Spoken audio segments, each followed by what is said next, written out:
What's up guys, eDrone here, and guess what? We got yet another build coming on the channel. Stay tuned.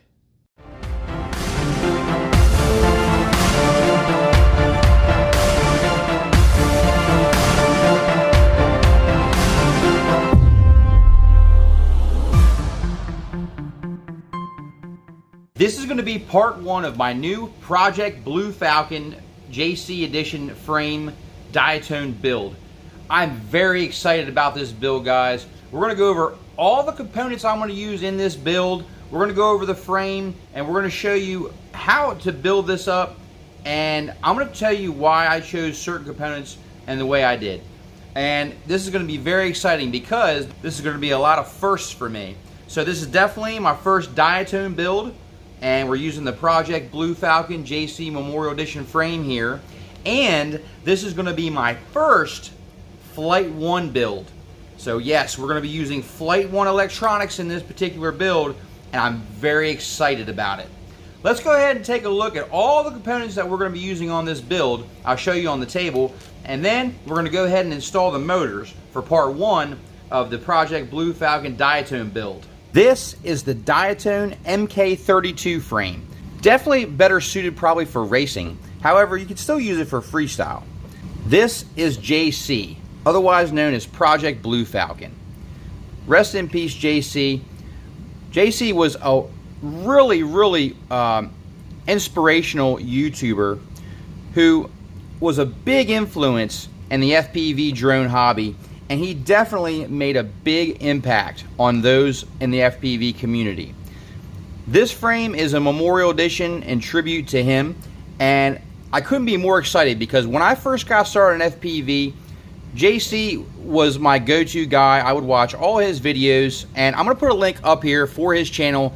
He did such a great job on his YouTube channel that honestly, his content, even though it's a little bit older now, you can still use to this day. This is the Diatone MK32.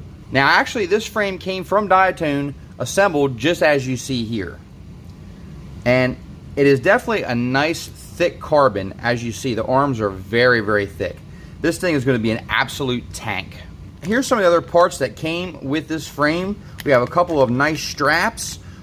We have the hardware kit all set up right here, ready to go. And then we have this nice canopy that's going to go on top. Now, let's go ahead and show you the motors that I chose for this build. I chose the Emax Eco.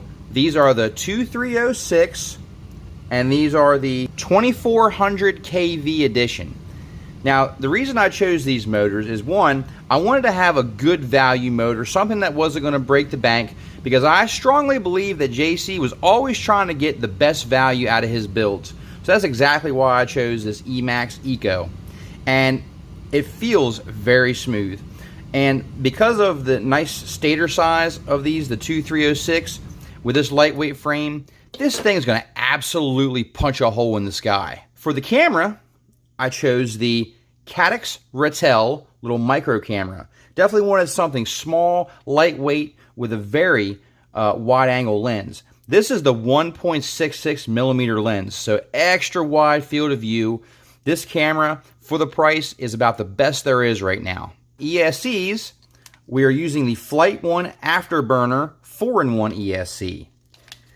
I decided to go with FlightOne for this particular build because I really wanted something that was going to be very easy, user-friendly, easy to use, because JC always made the hobby of FPV, for me, extremely easy to get through. So what better way to fit these electronics than to use FlightOne with their extremely easy to set up interface. I've never done a FlightOne build before, so this is my first FlightOne build, so I'm very excited about it. For a flight controller, we're also using FlightOne Revolt OSD Lite. Video transmitter, we're going to be using the Rush Tank 5.8 gigahertz. This is an absolute powerhouse. Goes up to 800 milliwatts. It's got smart audio and is really a reliable source. And there's going to be plenty of room on this particular build to mount this right on top of the stack. Now for receiver, we're going to be using the Crossfire Nano receiver. And this thing is very low profile, very small. We're also going to be using the Immortal T for the antenna. So we're going to have Crossfire on board this particular quadcopter.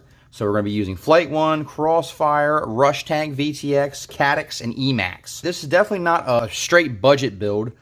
This has a lot of decent components, good for the money, decent value build here. And we're going to go through it step by step, and we're going to put this thing together and show you exactly how it all goes together. If you want to check out some of my other build playlists, I'll put a link up here for a couple of my different other builds I've done on the channel. Make sure you check them out. But this build right here, I am definitely the most excited about. There's a lot of firsts in here for me. First time I've ever used FlightOne. First time I've ever built upon a Diatone frame. Can't wait to get this all done and get this up in the air. The first thing we need to do in order to mount these motors, and as you can see, there's only going to be 2 screw holes per motor, so we're definitely going to have to use Loctite. Now, you see how thick this arm is. These are 8mm hex screws, steel, and when we push this through, you see we have just enough thread so that when we tighten down on this motor, it's going to get a nice bite on the bottom of this shaft, but it's not going to poke through and touch these windings underneath. However, Emax has been so kind to actually put some epoxy covering all these windings underneath to give you a little bit of a barrier between the screw and those windings. Very nice to see on a budget motor here. These motors actually come in around $9.99 a piece. They're using EZO bearings, they have a hollowed steel shaft, and they're using anodized aluminum. Now you want to make sure you use the blue Loctite when you're screwing on these motors. Don't use the red Loctite. The red Loctite's too strong. So we're going to go ahead and line up our motor here on the arm. Now I'm just going to go ahead and start these threads. Just going to start it. Go ahead and add the other screw. Definitely the first build I've ever had that just had 2 screw holes. Just going to snug these up. I've got a good bite on there. See, we're going to have plenty of wire to get to the build.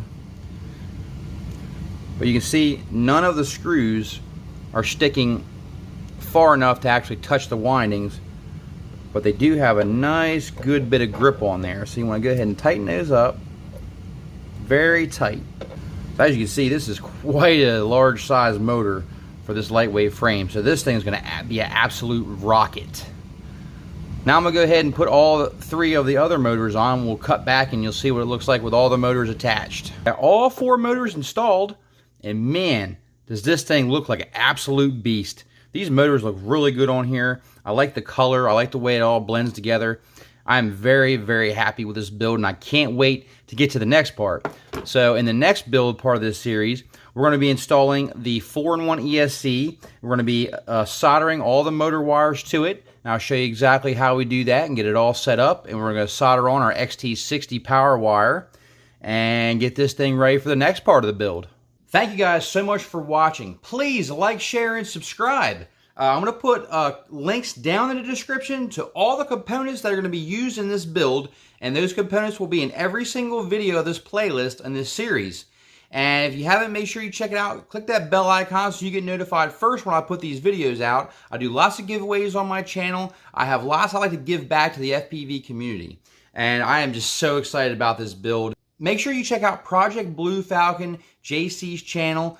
He is an awesome guy, and I really do believe in everything he stood for, and he did make a lasting impression on me as well. And special shout out to Night Train FPV. Thank you so much for showing me that this frame existed. Night Train actually did a build with this frame, and when I saw it, I knew I had to have it, and I knew I had to build this up and do another build for the channel. So thanks so much, Night Train. Night Train's link will be up here in the corner as well, so make sure you check him out.